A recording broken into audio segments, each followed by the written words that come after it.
proiect cofinanțat prin Fondul Social European prin Programul Operațional Sectorial Dezvoltarea Resurselor Umane 2007-2013. Beneficiar Agenția Națională pentru Ocuparea Forței de Muncă. Persoanele din prezentul material dovedesc că o atitudine deschisă, pozitivă față de schimbare este cheia îmbătrânirii active.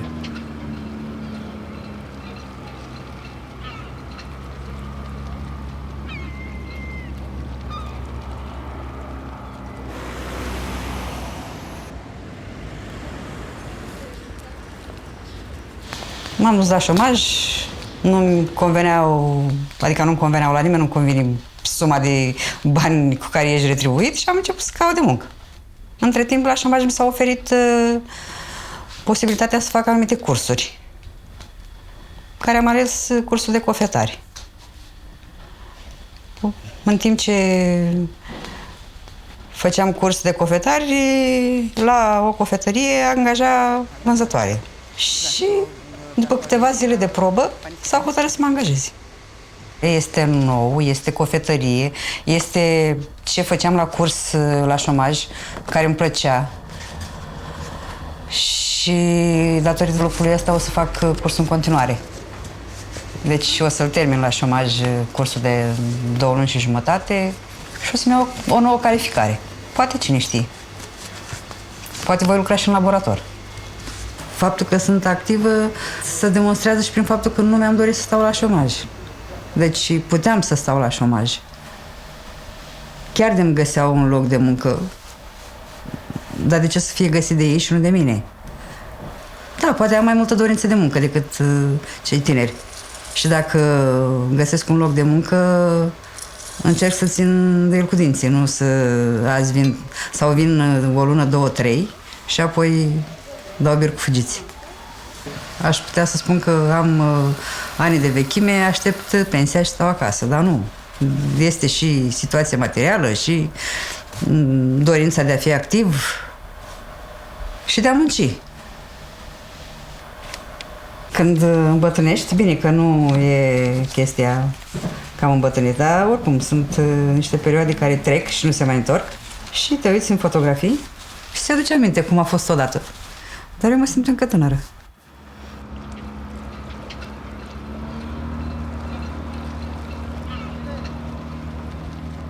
Spală foarte bine. Spală foarte bine. Dar e vorba de lucruri de astea. Să pun de casă să spălau la cap. Am lucrat 7-8 ani de zile la o fabrică aici în comună. M-a dat în șomaj și n-am mai avut loc de muncă. Aici la fabrică totuși am mai încercat. Nu n-au vrut să o mai primească, că n-avea nevoie de oameni. Da, astea sunt săpunurile care le facem noi acolo. Asta se face dintr-un praf care îl aduceam de import și asta se face din grăsimi, din acești grași, cu sodă caustică. Foarte toxic era. Da? Am lucrat în condițiile și nu ne dă de toxicitate nimic.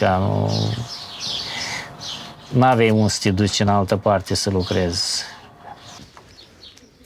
Când am fost la șomaj, mi-a spus ca să fac cursul de recalificare și tot în timpul ăsta, când eram în șomaj, îi căutau și dădeau să-mi asiguri un loc de muncă. Găsiseră un loc de muncă pe la Galați, ca șofer, era vorba la combinat. Dar la oraș, ca să mă fi dus să fac naveta care îmi dădea 7 milioane și eu să fac naveta, dădeam 2 milioane, nu rămâneam cu nimica. Eu nici nu m-am gândit la pensie, m-am gândit mai mult la sănătate, să fiu sănătos, să pot să muncesc, nu pensie. Mă ocup cu agricultura, am câțiva stupi care mă ocup cu ei, cu grădina, cu astea. Am avut ocupații până acum, după ce n-am mai făcut săpun, ne-am luat o văcuță. Am adus și o văcuță. Cu albinuțele, păsări. Agricultura, țărania europeană.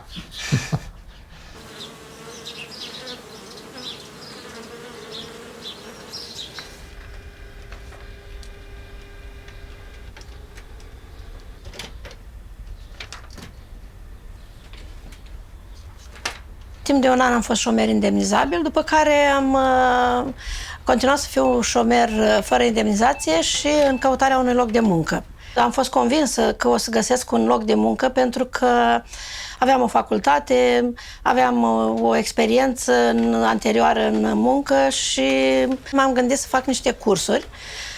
Primul curs pe care l-am făcut a fost cel de inspector resurse umane în cadrul AJOVFM Iași, după care am urmat 3 cursuri consecutive în cadrul unui program prin fonduri europene, dar deși am depus CV-uri pentru tot felul de poziții, începând de la vânzător până la director de magazin, având în vedere experiența în vânzări de peste 10 ani, nicăieri nu am fost acceptată. Povestea asta a durat cam 2 ani, după care mi-am dat seama că aș putea să fac ceva pentru oamenii care sunt în situația mea. Mergând la JOVFM să vizez carnetul de șomer, că așa e procedura, am întâlnit acolo tot felul de oameni care erau disperați, care nu știau unde să mai ducă. Eu m-am aflat în aceeași situație și am ajuns chiar în situația de a mă întreba dacă mai are vreun rost să trăiesc, având în vedere faptul că păream absolut inutilă. Și atunci m-am gândit că sunt mulți ca și mine și recent am scris un proiect pentru obținerea unor fonduri de la Consiliul Județean Iași, pe care l-am și câștigat și vrem să ajutăm un grup de 12 femei să dobândească abilități în croitorie, confecționat diverse articole de îmbrăcăminte sau diverse alte lucruri care le sunt necesare în familie. Părerea mea personală este că o persoană începe să îmbătrânească când vrea să îmbătrânească. Eu personal nu vreau să îmbătrânesc, ca atare îmi găsesc tot felul de lucruri de făcut și atâta vreme cât ești activ, cred că n-ai timp să îmbătrânești. Acum, toată lumea spune că dacă zici că ai, să nu mai spun vârsta, că dacă spun că am 55 de ani, deja-s bătrân. Zic, nu, bătrânețea ca și tinerețea e o stare de spirit. Poți fi bătrân când ești tânăr și invers. Pentru mine, a fi pensionar echivalează cumva cu o stare vegetativă. Și nu mă văd în starea asta, cel puțin nu prea curând.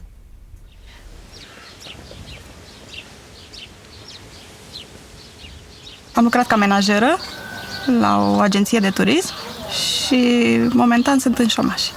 Între timp de 6 luni de când sunt în șomaj, tot îmi caut de lucru. Am fost la diferite interviuri pentru diferite locuri de muncă. Aproape zilnic, 5 zile pe săptămână, participam la câte un interviu, unde de multe ori am fost refuzată din start din cauza vârstei. Sper cât mai curând să găsesc ceva de lucru, pentru că deja șomajul s-a terminat și ce fac? Sunt singură, nu am niciun venit, vă dați seama că am nevoie neapărat de job. M-am gândit și la lucrul ăsta, să plec în afară, dar nu te mai ajută cu nimic banii de acolo, pentru că totul e scump. Nu poți să mai strângi un ban, nu poți să trimiți acasă bani. Numai aici a fost în 2003-2004, când mergeam în Spania la Căpșuni și puteai să strângi bani și euro avea valoare atunci. Pot să spun? Am venit acasă, m-au așteptat fetele la autocar.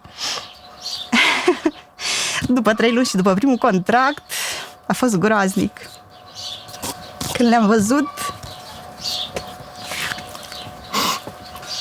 pe vremea aia 2500 de euro erau bani. Am putut să-mi țin fetele la școală, am putut să le țin la liceu.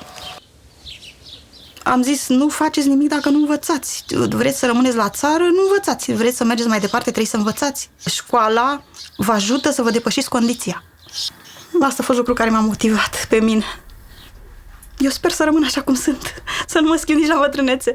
Sper să-mi păstrez gândirea pozitivă pe care am avut-o totdeauna și o am și acum și să nu îmbătrânesc psihic. Fizic n-am cum să nu îmbătrânesc, e legea firii. A fi activ înseamnă să nu dai înapoi de la ce ți-ai propus. Pentru mine viața de șomer nu e ok. A fost o perioadă de odihnă. Chiar m-am odihnit, dar nu poți să stai la nesfârșit ca șomer acasă. Mi-am căutat tot timpul de lucru. În perioada asta am mers la diferite interviuri pe toate site-urile unde sunt afișate joburi ca menajeră. Deci tot timpul am căutat.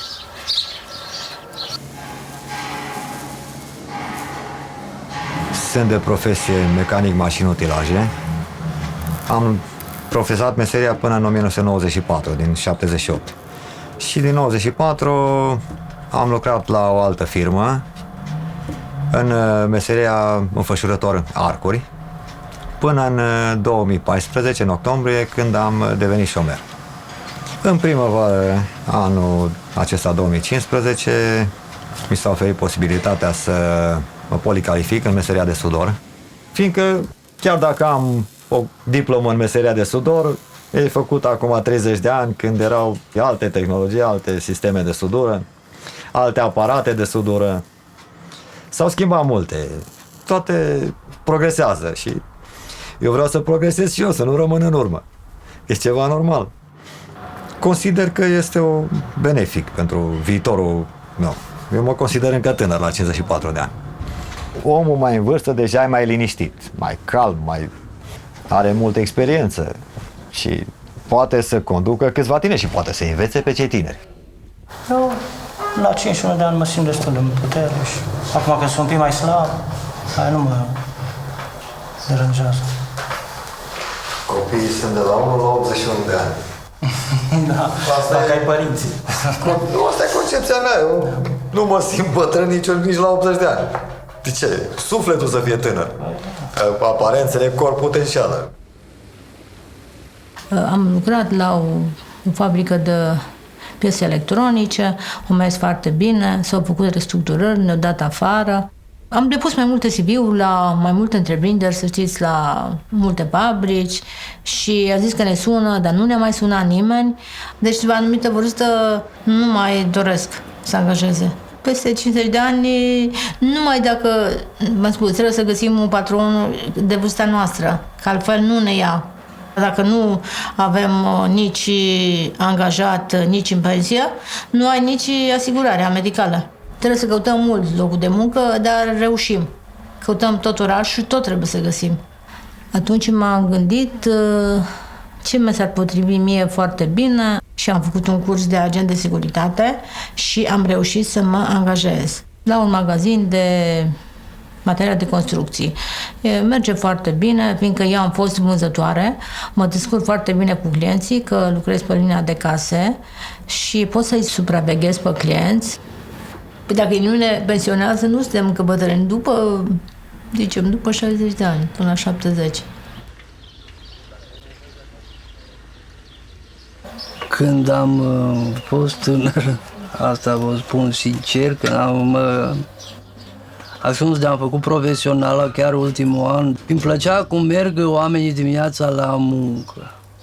Am așteptat momentul să termin cu școala și să mă duc și eu să lucrez și să fiu și eu muncitor ca toți oamenii care au fost în comuna asta și i-am văzut, așa îmi plăcea să duceau la tren și fiecare cu geanta lui și veneau seara de la muncă și era îmi plăcea mult. După ce am terminat școala, am trecut și eu la muncă și mi-a plăcut.